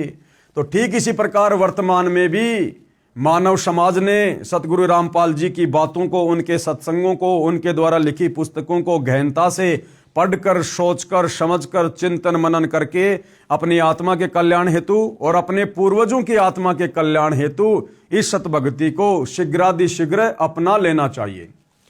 दास की प्रार्थना है, यानी सतगुरु रामपाल जी कह रहे हैं कि वर्तमान में मानव समाज शिक्षित है, वह अवश्य ध्यान दे तथा शास्त्र विधि अनुसार साधना करके पूर्ण परमात्मा के सनातन परम धाम शाश्वतम स्थानम यानी सतलोक, जो कभी खंड नहीं होता, नष्ट नहीं होता, अर्थात सतलोक को प्राप्त करें, जिससे पूर्ण मोक्ष तथा परम शांति प्राप्त होती है। गीता अध्याय 15 श्लोक 4 तथा अध्याय 18 श्लोक 62 में जिसको प्राप्त करने के लिए कहा है, इसके लिए तत्वदर्शी संत की तलाश करो। तत्वदर्शी संत के बिना नहीं मिलेगा। और तत्वदर्शी संत के विषय में कहां बोला गया है? गीता अध्याय 4 श्लोक 34 कि अर्जुन उस तत्व ज्ञान को प्राप्त करने के लिए किसी तत्वदर्शी संत की खोज कर, भली भांति उसको दंडवत प्रणाम करके उसको प्रसन्न कर, फिर वो तत्वदर्शी महात्मा तुझे तत्व ज्ञान का उपदेश करेंगे, जिससे आपको परम शांति होगी और परम गति प्राप्त होगी। एक श्रद्धालु ने कहा कि मैं आपसे उपदेश लेकर आप द्वारा बताई साधना भी करता रहूंगा तथा श्राद्ध भी निकालता रहूंगा तथा अपने घरेलू देवी देवताओं को भी ऊपरले मन से पूछता रहूंगा, इसमें क्या दोष है? भाई इसमें तो दोष ही दोष है, परमात्मा का विधान भी तोड़ रहे हो। यानी राजा ने विधान बना दिया कि जो व्यक्ति चोरी करेगा उसको फला फला दंड मिलेगा, और जो व्यक्ति सरकारी नौकरी करेगा उसको ये तनख्वाह मिलेगी। और वो व्यक्ति कहेगी मैं सरकारी नौकरी भी करता हूँ और साथ में चोरी भी करता रहूंगा, इसमें क्या दोष है? भैया नौकरी करेगा उसके तो तनख्वाह मिलेगी, और चोरी करेगा उसका दंड भी मिलेगा। मुजदास की प्रार्थना, संविधान की किसी भी धारा का उल्लंघन कर देने पर सजा अवश्य मिलेगी। इसलिए पवित्र गीता जी व पवित्र चारों वेदों में वर्णित व वर्जित विधि के विपरीत साधना करना व्यर्थ है। यानी गुरुदेव भगवान कह रहे हैं कि पवित्र चारों वेद और चारों वेदों का निष्कर्ष गीता जी, अगर आपने इसके विपरीत साधना की तो भाई आप परमात्मा के दोषी बनोगे, शास्त्र विरुद्ध साधना करने के चलते। इसका प्रमाण पवित्र गीता जी अध्याय 16 श्लोक 23-24 में है। यदि कोई कहे कि मैं कार में पंचर ऊपरले मन से कर दूंगा, नहीं, राम नाम की गाड़ी में पंचर करना मना है। ठीक इसी प्रकार शास्त्र विरुद्ध साधना हानिकारक ही है। जो भाई कह रहा था ना कि मैं जी आपसे भी नाम ले लूंगा और ऊपरले मन से श्राद्ध भी निकालता रहूंगा, तो गुरुदेव भगवान समझा रहे, नादान प्राणी, तू अपनी गाड़ी लेकर जा रहा है और गाड़ी को साइड में रोक कर कहे कि मैं तो ऊपरले मन से गाड़ी के टायर में पंचर कर देता हूं, मैं जानबूझ के थोड़ी कर रहा हूं, ऊपरले मन से कर देता हूं, तो पंचर ही है, तेरा कार्य तो बाधित होगा ही होगा। तो इसी प्रकार परमात्मा का नियम तोड़ देने से हम प्राणी दंड के भागी होते हैं। और ये जो शास्त्र विरुद्ध साधना है, ये परमात्मा के विधान को तोड़कर, उनकी नियम और मर्यादाओं को तोड़कर, उनके संविधान को, जो भक्ति वाला संविधान है, उस संविधान को तोड़कर किया जाने वाला मनमाना आचरण है, और भाई इसकी सजा प्राणी को भुगतनी पड़ती है। कोई ये ना सोचे कि भाई मैं कोई बाबा रामपाल जी की भक्ति नहीं कर रहा, ना मुझे आवश्यकता है, और मैं तो जो कर रहा हूं वही ठीक है, मेरे तो सारे ठाट बाट हैं, बड़ी कंपनी चला रहा हूं, बड़ी फैक्ट्री है मेरे पास में, या बड़ी नौकरी है, बड़ा बिजनेस है, मेरे बच्चे बढ़िया कमा रहे हैं, हमें क्या आवश्यकता भक्ति की। भैया इस जन्म में आपको जो भी ठाट बाट हैं, भले आप संत रामपाल जी के भगत भी नहीं हैं, आप भले और भी कोई भक्ति नहीं करते, सारे उल्टे काम करते हैं, मांस आप खा रहे हैं, शराब आप पी रहे हैं, 2 नंबर के काम आप करते हैं, रिश्वत आप ले रहे हैं, फिर भी आपके घर में ठाट बाट हैं। भैया वर्तमान में आपको जो भी कुछ मिल रहा है इस मनुष्य जीवन में, ये आपके पिछले मनुष्य जन्म में की गई भक्ति का प्रतिफल है, और इसको आप जी बर्बाद कर रहे हैं आगे से सत भक्ति ना करके। तो इस जन्म में तो मान लीजिए आपके बड़े ठाट बाट हो रहे हैं और आपको लग रहा है मुझे भक्ति की क्या आवश्यकता है। ये जन्म कोई हमेशा नहीं रहेगा। वैसे ही कलयुग में 80-90 साल में आदमी निकल लेता है, और वैसे तो जीवन का 1 सेकंड का भरोसा नहीं। तो फिर आत्मा की यात्रा यहीं थोड़ी रुक जाती है। ये शरीर छोड़ने के बाद फिर भैया दुख ही दुख है। गधे की योनि, कुत्ते की योनि, सुअर की योनि, गंदी नाली का कीड़ा, जंगली जानवर, कभी प्रेत बनेंगे, कभी पितर बनेंगे, कभी भूत बनेंगे, फिर नरक में जाएंगे। फिर भैया फिर क्या बहानेबाजी करोगे। इसलिए इस मनुष्य जन्म में भक्ति करना हमारा प्रथम मकसद होना चाहिए, क्योंकि 84 लाख योनियों से बाहर निकालकर परमात्मा हमें ये मनुष्य जन्म सिर्फ और सिर्फ तत्वदर्शी संत की शरण में आकर सत भक्ति करके अपनी आत्मा का कल्याण करवाने के लिए देता है। बाकी इस जीवन में जैसा भी है, बेटा बेटी मिलना, कार कोठी मिलना, सुख या दुख मिलना, ये सब कुछ पहले से परमात्मा के द्वारा निर्धारित होता है। तो भाई इन बातों से, इन भ्रमणाओं से थोड़ा बाहर निकलो, और इन भ्रमणाओं से बाहर निकला जाएगा सतगुरु रामपाल जी के सत्संग सुन के, उनके प्रवचन सुनकर। दूसरा कोई तरीका धरती पर नहीं है। तो परम संत धरती पर आए हुए हैं, अति शीघ्र पहले उनके ज्ञान को समझो। और अब तो भगवान ने हमें विज्ञान दे दी, आधुनिक उपकरण दे दिए, सबकी जेब में मोबाइल डाल दिए। 30, 40, 50 साल पहले नहीं थी ये सुविधा। ये इस भक्ति युग में हमसे भक्ति करवाने के लिए परमात्मा ने विज्ञान दी है। तो हमने परमात्मा के द्वारा दिए गए इन उपकरणों का लाभ उठाना चाहिए। मोबाइल में फालतू के वीडियो वाडियो ना देखकर परमात्मा की चर्चा सुननी चाहिए, सतगुरु रामपाल जी के सत्संग सुनने चाहिए। और हमने अतिशीघ्र उपदेश लेकर आत्मा का कल्याण करवाना चाहिए। अन्यथा भैया आगे चलकर फिर दुख ही दुख हैं, कष्ट ही कष्ट हैं। इस वर्तमान जीवन का कोई भी रिश्तेदार, इस वर्तमान जीवन में जोड़ी गई संपत्ति आपके अगले जन्म में बिल्कुल भी काम नहीं आएगी।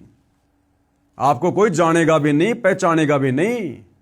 आप कहां जाओगे, किस योनि में जाओगे, किस देश में जन्म प्राप्त करोगे, आपका ये वर्तमान परिवार, वर्तमान की संपत्ति, वर्तमान के रिश्तेदार, वर्तमान की जान पहचान, वर्तमान की चौधर, वर्तमान की महिमा, ये यहीं खाक हो जाएगी, मिट्टी में मिल जाएगी।